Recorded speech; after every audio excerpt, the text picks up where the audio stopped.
জি এ ওই উ অসই দীর্ঘ।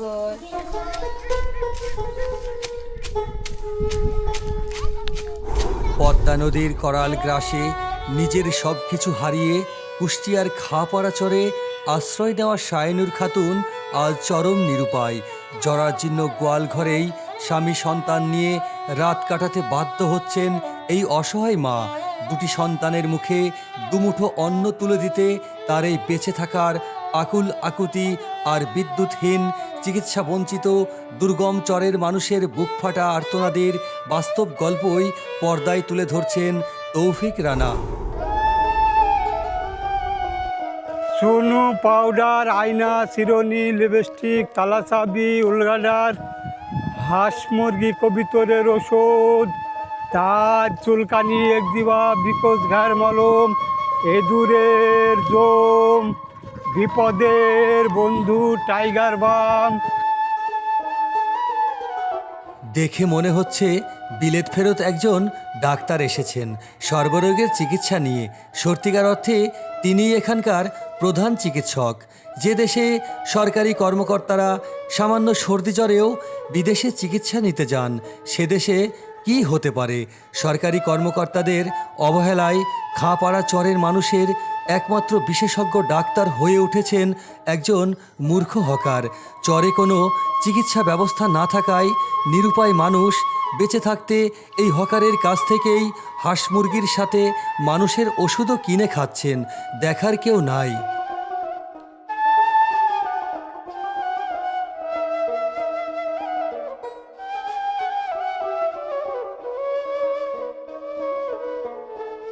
কুষ্টিয়া চিলমারি খাপাড়া চরের মানুষের একমাত্র স্বপ্নের রাস্তা এটাই, যা প্রধান শহর কুষ্টিয়া থেকে প্রায় 55 কিলোমিটার দূরত্ব। জীবনের সাথে প্রতিনিয়ত যুদ্ধ করেই বেঁচে থাকতে হয় এই দুর্গম জনপদের মানুষকে।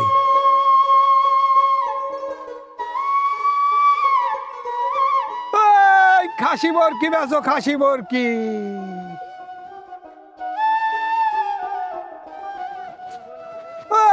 খাসি বরকি বেচো। আমি এই মুহূর্তে যে বাড়িতে দাঁড়িয়ে রয়েছি, এটি হচ্ছে সাইদা বেগমের বাড়ি। তার পরিবার নিয়ে কোনো রকম বেঁচে আছেন।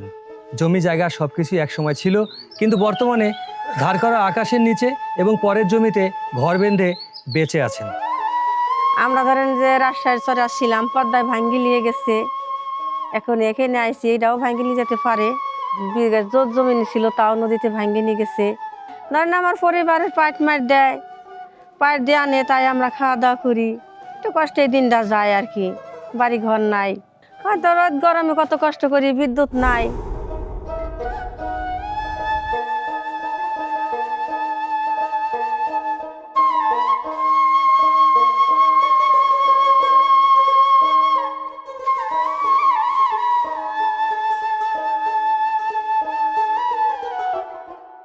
আমাদের এখানে কারেন্ট নাই। আমার কারেন্ট না থাকলে অসুবিধা হয়, ছেলে মেয়ে ভাই গাই মেসিরে যায়, আমরা থাকতে পারি না। আমরা বাইরে এসে দাঁড়ায় থাকি। কারেন্ট ছাড়া আমাদের, কারেন্ট থাকলে মোটর হইতো, এই যে এখানে আবাদ হইতো, আমরা পানির জন্য কিছু করতে পারি না। আমার যদি অসুস্থ রয়, এনে ডাক্তার কিছু নাই, ওই এই বাগা যান আগে কি ওই যে হরিশ্যাম যান আগে।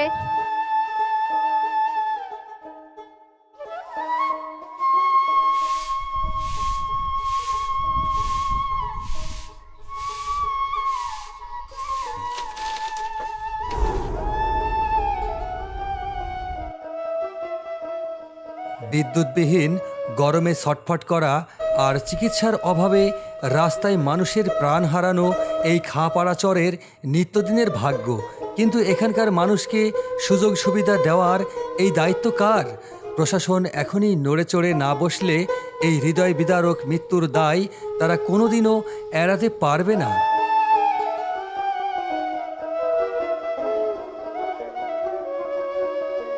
এখানে মহিলারা গর্ভবতী হলে কোনো চিকিৎসা পায় না এবং এদেরা কষ্টের মাঝে থাকে এবং এখান থেকে যেতে হলে অনেক দূরে দৌলতপুর এবং কুষ্টিয়া মেডিকেলে যাওয়া লাগে। আমার এই মাধ্যমে আমরা প্রচুর কষ্ট পাই।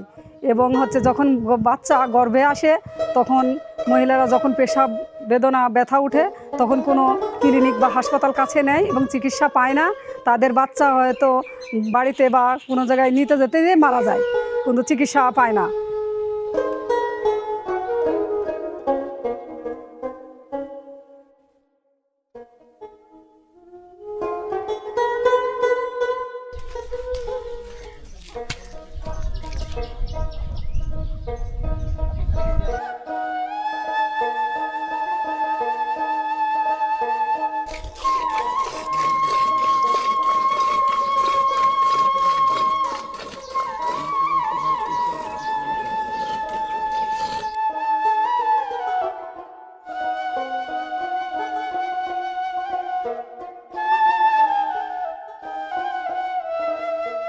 এখানকার বসতবাড়ি বেশ খানিকটা দূরে দূরে রয়েছে এবং সবই কিন্তু রাজশাহীর পদ্মা নদী ভাঙন কবলিত এলাকার মানুষ। এখানে একটি বসতবাড়ি এবং প্রায় 150 মিটার দূরেই আরেকটি বাড়ি রয়েছে এবং সামনে আরও অনেক বাড়ি রয়েছে। আমরা প্রত্যেকটা বাড়ি ঘুরে ঘুরে দেখব এখানকার কি অবস্থা এখন।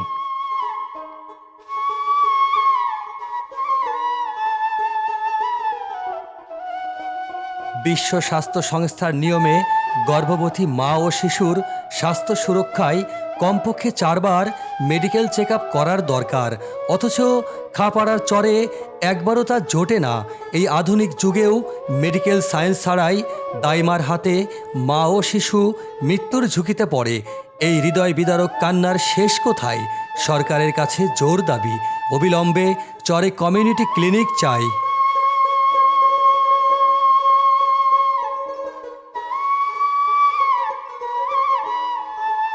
এই মেয়ে রাতের জন্য যাইছে ডাক্তার কাছে, তো এনে থাকলে তো কাছে ভালো হতো।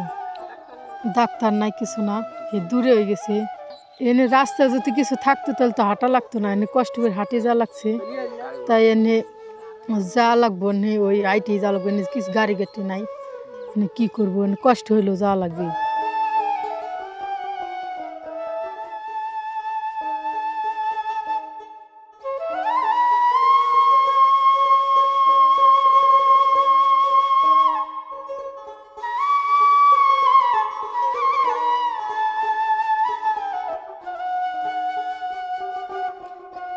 ঠিকাদারির নামে উন্নয়নের জোয়ারে হাজার হাজার কোটি টাকা লুটপাট হচ্ছে, অথচ পদ্মার গ্রাসে সব হারিয়ে আজ গোয়াল ঘরেই দারিদ্রতার কষাঘাতে তিলে তিলে মরছেন শাহিনুর বেগমরা।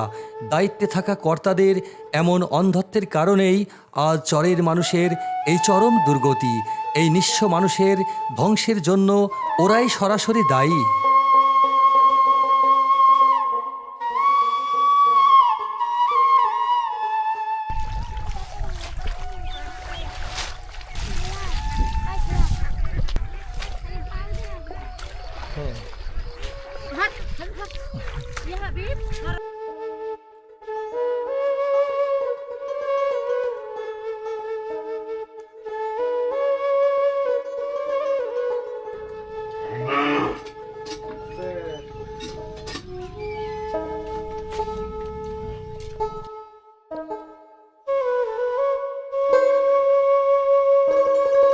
আমি প্রবেশ করছি সায়দা বেগমের ছেলের বউয়ের বাড়িতে, ঘরে। এই যে ঘর দেখতে পাচ্ছেন, যে ঘরটি একটি গোয়াল ঘরের মতো, এই ঘরেই 2 ছেলে স্বামী নিয়ে এখানেই বসবাস করছেন। ওই ও ও সরিও দীর্ঘ লি এ ওই উ ও সরিও সরিয়া। এই ঘরে ছিলাম না, আগে আমার ঘরেই ছিল, কিন্তু পদ্মা নদীতে আমার সর্বহারা করলো। আমার স্বামী এখন পরের জায়গায় আছে।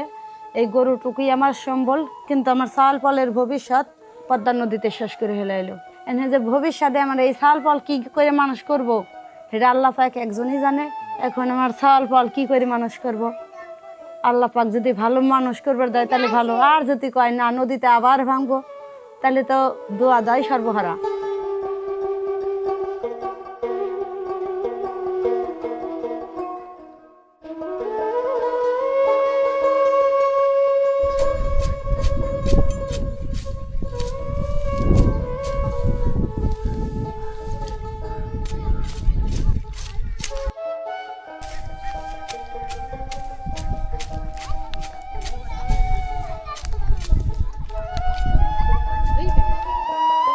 উন্নয়নের ফাঁকা আওয়াজে চরে হাজার হাজার কোটি টাকা উড়লেও নেই কোনো প্রাইমারি স্কুল।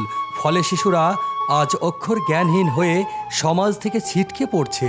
শিক্ষা মন্ত্রণালয়ের কাছে প্রশ্ন, প্রায় 5 কিলোমিটার দূরের গহীন জঙ্গল, ধান আর পাটক্ষেতের ভয়ঙ্কর পথ পায়ে হেঁটে কেন চরের কন্যা সন্তানদের স্কুলে যেতে হবে?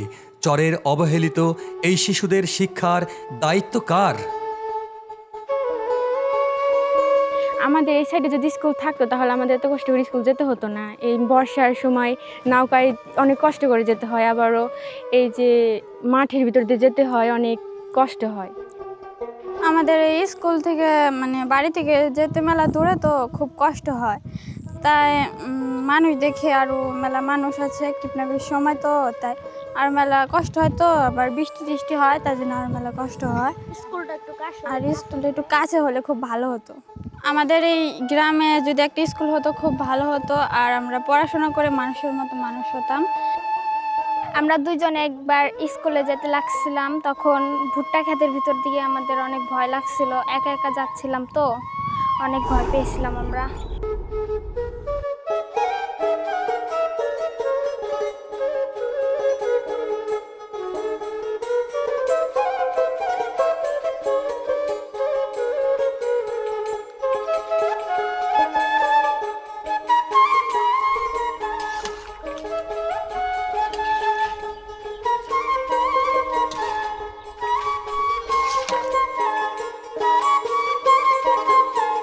দেখতে পাচ্ছেন এই চরের মানুষ হার মানতে নারাজ। এই ধুধু বালুচরে সোনার ফসল রূপান্তর করে তারা টিকে আছেন।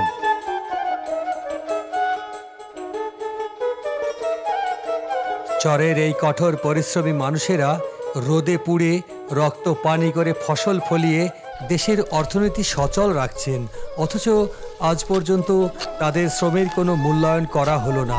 অবিলম্বে এদের যোগ্য সম্মান ও অধিকার দিতে হবে, কারণ চরের মানুষেরাও এদেশের মানুষ।